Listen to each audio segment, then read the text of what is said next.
In today's episode, we're going to talk about some straight line winds and a lesson I learned from those. And we're also going to talk about roots and branches and trees. And to finish it off, I'm going to tell you a little bit about one of the things I have always enjoyed and how we've had to adapt it, having children with autism. Stay tuned.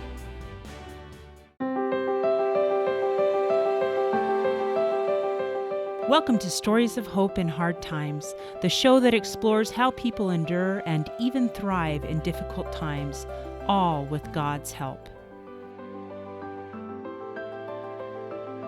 I'm your host, Tamara K. Anderson. Join me on a journey to find inspiring stories of hope and wisdom learned in life's hardest moments. Hello and welcome to another episode of Tamara's Takeaways in the Stories of Hope in Hard Times podcast.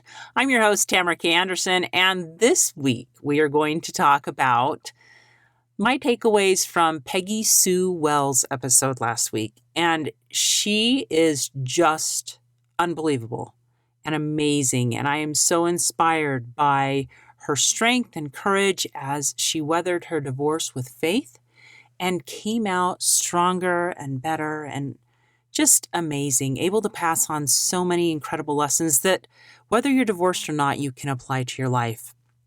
So there was one lesson that I loved in particular that I'd love to talk about and tell you a personal story as well. And that is the fact that God is at work in even this.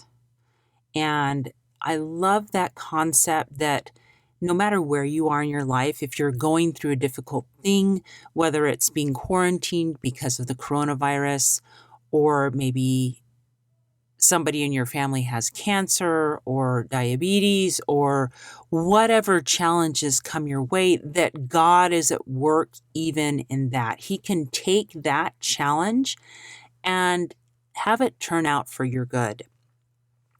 Now, I want to take you back in time, probably about 25 years or so. And at that point, I was preparing to be a missionary for my church, and I was doing some training.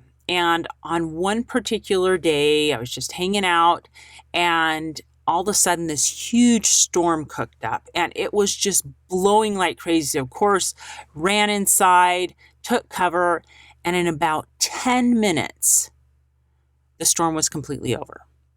And I went back outside, and I was surprised to see the extent of the damage of the storm.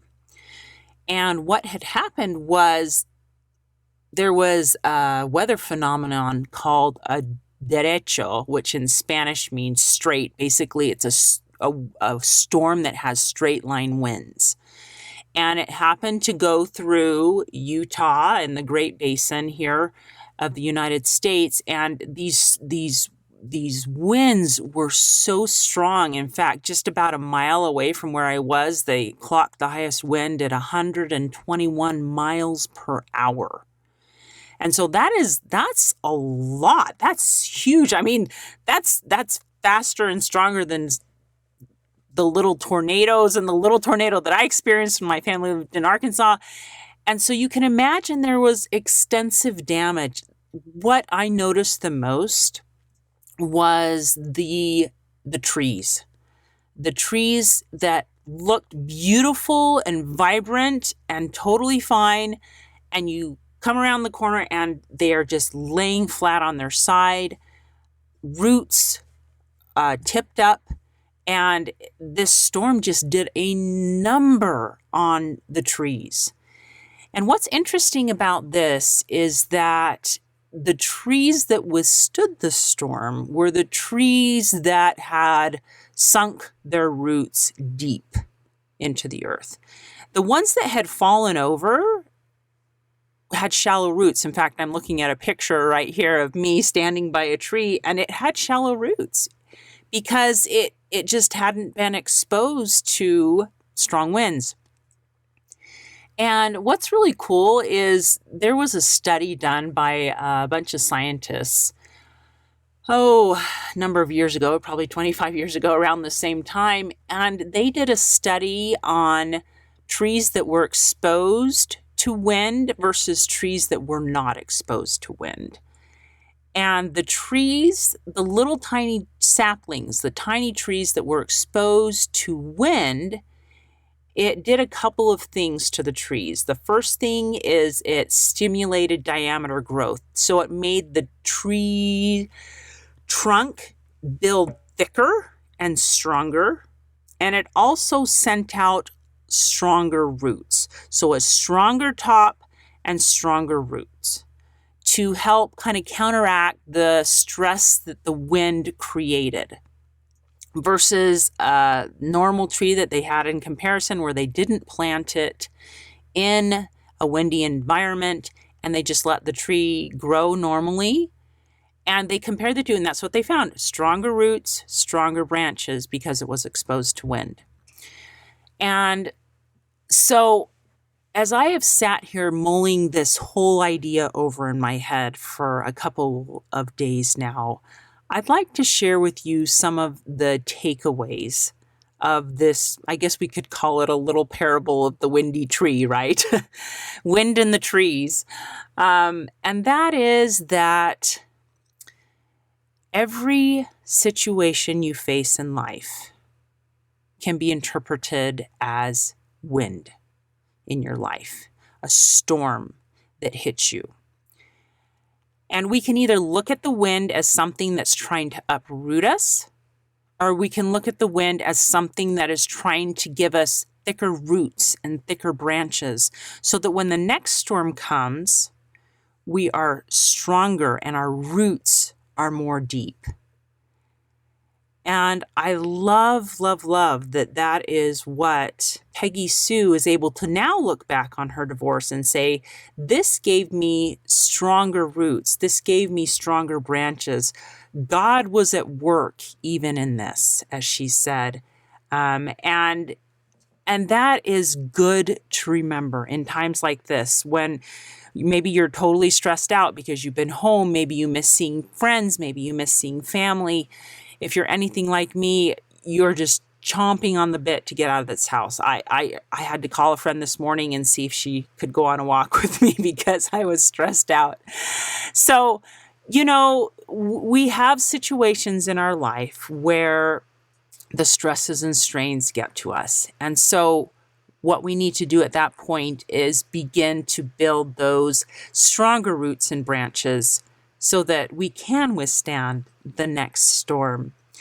An example of this, PeggySue gave as well, and that was, she talked a little bit about how important it was for her to help her children have that firm foundation, to be able to learn about doing Bible study and devotions and praying.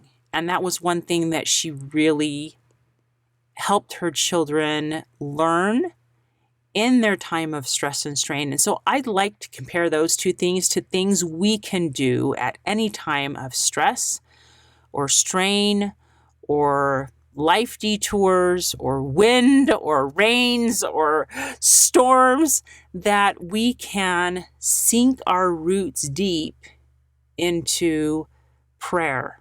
We can sink our roots deep into Bible study or scripture study, because when we do those things, we're drawing on God, who is much, much stronger than any of us could possibly be. When I was a young girl, I remember my mom teaching us a little song, probably from back when I was in primary or something like that. And it was all about the wise man and the foolish man. And of course, this comes from Matthew chapter 7, where Jesus is teaching this parable, and he says, "Therefore, whosoever heareth these sayings of mine and doeth them, I will liken him unto a wise man, which built his house upon a rock. And the rain descended, and the floods came, and the winds blew, and beat upon that house, and it fell not, for it was founded upon a rock. And every one that heareth these sayings of mine and doeth them not shall be likened unto a foolish man which built his house upon a sand. And the rain descended, and the floods came, and the winds blew and beat upon that house, and it fell, and great was the fall of it. And I love this little parable that Jesus teaches. He teaches us that he wants us to have a firm foundation. If you're a tree, he wants you to have thick roots and thick branches. If you're like you and me, he wants us to be strong and to be able to withstand the storms of life. And so every little storm he helps you get through is preparing you so that you're stronger for the next storm. So that when those 121 mile an hour winds come, you're not uprooted. You're not just a beautiful tree on the outside, but you're strong on the inside. And you may be thinking, Tamara, I don't feel very strong on the inside right now. And you know what? If you feel you're not strong, you're not alone. None of us are. None of us are strong on our own. None of us are going to build a big, strong tree on our own. In fact, if you acknowledge that you're not strong, that's probably the first step in the right direction, is knowing that you need a source stronger than you are. Because no tree is going to grow without living water. No tree is going to grow without sunshine. And we get those things from God. We get our sun, we get our light from God. And he's the one that helps make us stronger so that we can withstand these storms in life. I'd like to share with you a really, really neat quote that I found from C.S. Lewis. And this is from his book, Mere Christianity. He says, imagine yourself as a living house. God comes in to rebuild that house. At first, perhaps, you can understand what he is doing. He is getting the drains right and stopping the leaks in the roof and so on. You knew that those jobs needed doing, and so you are not surprised.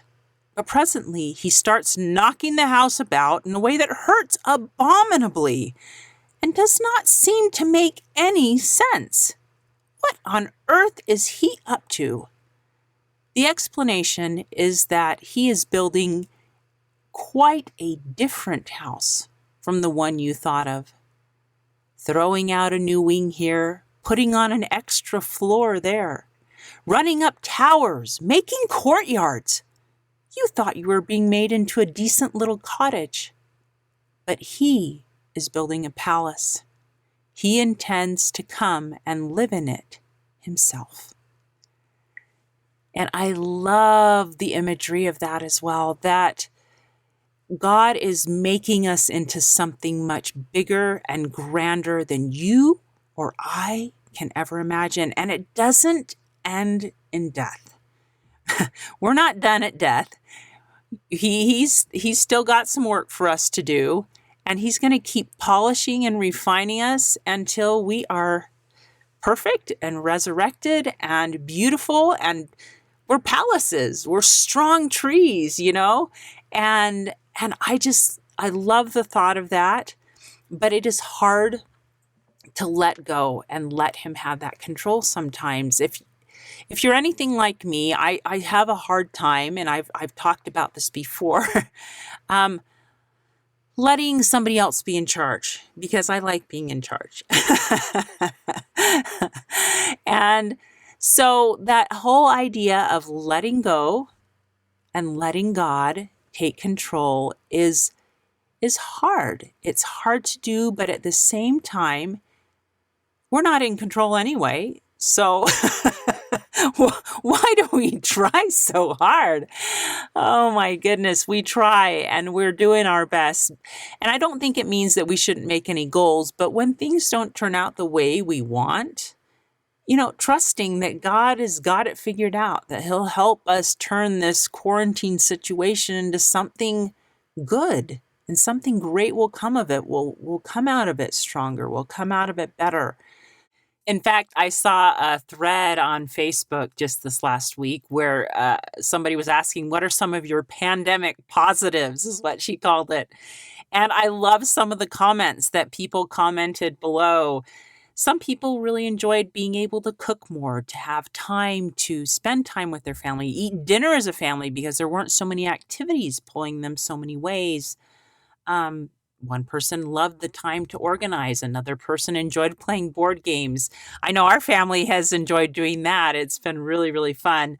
One person just loves being able to hang out in sweats. Oh my goodness, that just sounds so fun. One person commented that they felt they had time to be still and know that God is God. One person said it's great not to have early alarm clocks. Another person commented it's nice not to have traffic on the roads when they're going to work in the morning. And so sometimes when we have these situations that are so hard and so challenging, it's good to pause and say, what are the positives? What are the good things in this? So we are finding those good things. I just wanted to share those quick thoughts with you today about my takeaways from Peggy Sue, that it's good to, first of all, remember God is still at work, even in this, wherever you are in your life. Number two, remember to sink your roots down deep into a foundation of prayer and scripture study and being strong with God so that you are strong. And third, to let go and let God. Let God be that wind around you to help make you stronger. Like that study of the trees, that wind right there is helping you build deeper and more firm roots in a firm foundation. It's helping you build on the rock. And that wind right there is also helping you build stronger branches. So don't be mad at the wind. It's making you strong. Don't be mad at your trials. They're making you strong. It may break you down, like C.S. Lewis said, a little bit, and you're like, what is God doing in there? What's he remodeling, for heaven's sakes? And you have to remember that your little blueprint of your life, being a little cottage, God doesn't want you to be a little cottage. He wants you to be a palace in celestial glory on high someday. And so he's going to make some little adjustments in our lives that hurt and tweak a little bit, but that are making us better and stronger. And don't forget the fourth thing. Look for the positives. Look for those pandemic positives now. Look for your life positives. What good things have come out of your trials? You may not see them right away, and you may be thinking, Tamara, there's nothing good that has come out of this particular situation in my life. But I promise you that 10, 20, 30 years from now, you'll see them. Maybe in the eternities, you'll look back and go, oh, I get it now.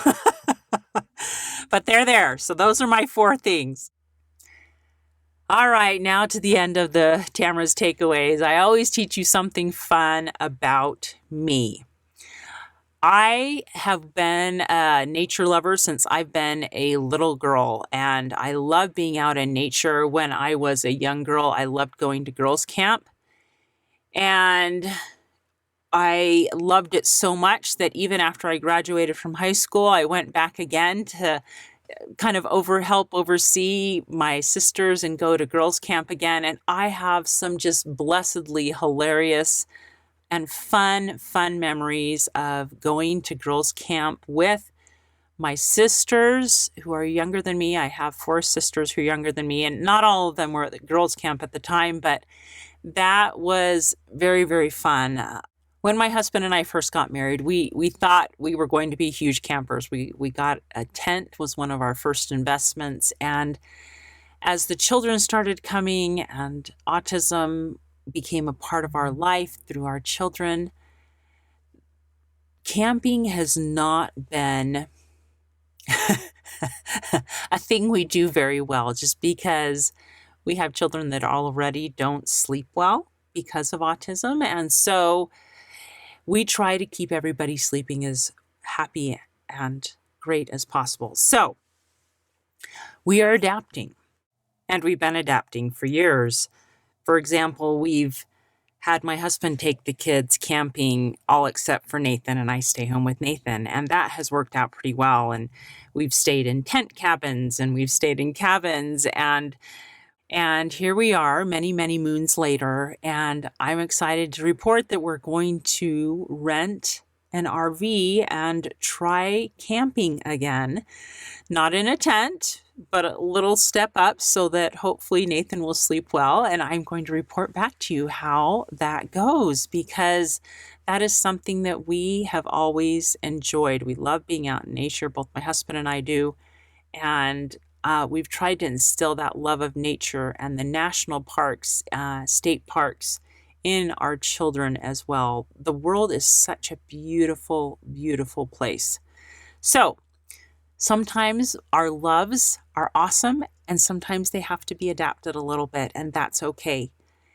We're going to let go and let God, even in my circumstance, and try to enjoy life to the fullest. So I'll report back to you how that went after we have our little trip coming up here soon. Anyway, that is just a new little tidbit that you can know about me and my family, and I hope you have a wonderful and blessed day. Hang on during those storms. Hey, thanks so much for listening to today's show. I know that there are many of you out there that are going through a hard time, and I hope you found things that have been useful today as you listen to the podcast.